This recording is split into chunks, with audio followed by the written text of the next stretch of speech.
All right, on to other stories now. Social relief of distress grant recipients are breathing a sigh of relief following the extension of the grant to March 2024. Civil society organizations are welcoming the move, but say some issues need to be addressed around the grants. The 350 grant was introduced back in 2020 to alleviate the effects of COVID-19 among the unemployed. Groups like Amandla.Mobi have been calling for the grant to be made permanent. They're also calling for the rich to be taxed to fund it. Tlou Seopa, the campaigner at Amandla.Mobi, joins me now for a reaction to the extension of the grant. Tlou, thank you very much for your time here on eNCA. Of course, this is very welcome relief, and I imagine that you would welcome this move. But, we're talking about a social department that has not been able to really disperse this grant for some time. There's been some glitches. So are you not concerned around that?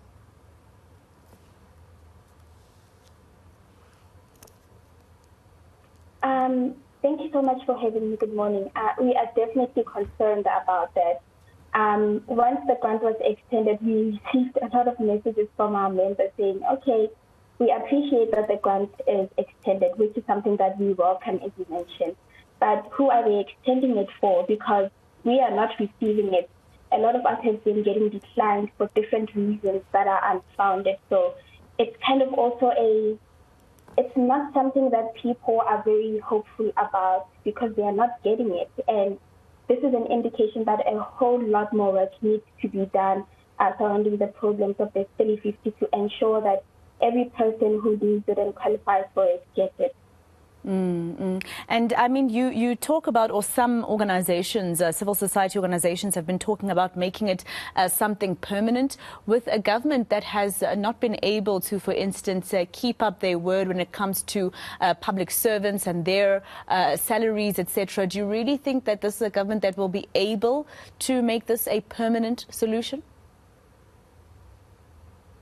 They don't have a choice. They have to make it permanent because at this point, we are in a situation where a lot of people are unable to survive by themselves because they simply do not have any means of income, to afford all basic necessities they need on a monthly basis. So it is really a question of political will, other than a question of whether they can do it or not. We are at a point where people need to survive, people need to be safe because, as you said, it needs to be made permanent, and also it needs to be increased because 350 rand is not a lot of money, and it is not enough. And with the cost of living these days, it simply cannot, do a lot, but it does make a difference. So in terms of where this money should come from, there's some saying that the rich should be taxed. But we do know that once that happens and we are taxed to be able to fund this grant to become permanent, the people who will suffer the most is the middle class, which is basically the backbone of this country and is already suffering economically. So what other solution besides this one do you see? Because the middle class really is, for instance, even when they try to apply for loans and bursaries for their children, they don't qualify, but they don't afford. So it's kind of going to be unfair in terms of that part of society, won't it? I think that's where the confusion lies about taxing the rich. When we speak of taxing rich people, we are definitely not talking about the middle class. We are talking about people who have millions and millions of money, people who own big companies, mining companies, people who, if they are taxed more, they won't even, feel it. People who, if they are taxed more, they won't be unable to afford a loaf of bread.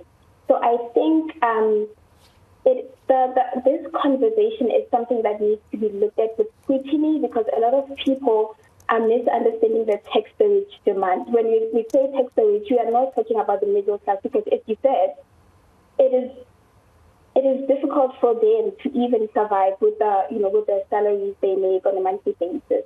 I think another thing is that taxing the rich is definitely touching a lot of nerves. And of course, rich people and rich companies and mining companies do not want that. And I think that this is where it comes to a point where if the government does not want to tax the rich, which seems like it is the case right now, they have to find another sustainable way to fund the increase of the 350 and also to fund the basic income grant. And it should be a means that will not in turn hurt poor people. It absolutely cannot be a case where they are taking from poor people to give to poor people.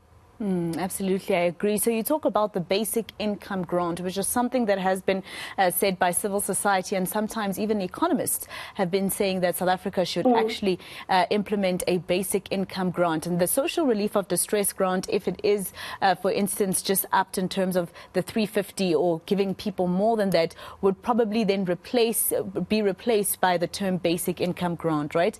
But the minister on Wednesday is saying that government doesn't have this policy. What was your reaction to what he was saying there, saying that at the moment they only want to focus on the social relief of distress grant and extending that as far as they can? I think it is both good and bad. So good meaning that there's still a chance, to mobilize and fight for the basic income grant. Bad meaning that because there's no indication of when a permanent grant will happen, it also means that anything can happen. And by that, I mean that if you remember, Treasury and the Presidency have worked on alternative permanent grants to replace the 350 and the basic income, which was the household grant, which is one of them. And economists have done research to show that if the household grant is implemented, it will be problematic in a way that it will exclude millions of people who are already getting the 350 grant. So we are at a point where really anything can happen, and a household grant is something that cannot simply happen. So it means with the extension of the 350, we have a chance to keep mobilizing and fighting for the basic income grant. But it also means those other proposed alternative grants could still be on the cards, which is also very worrying.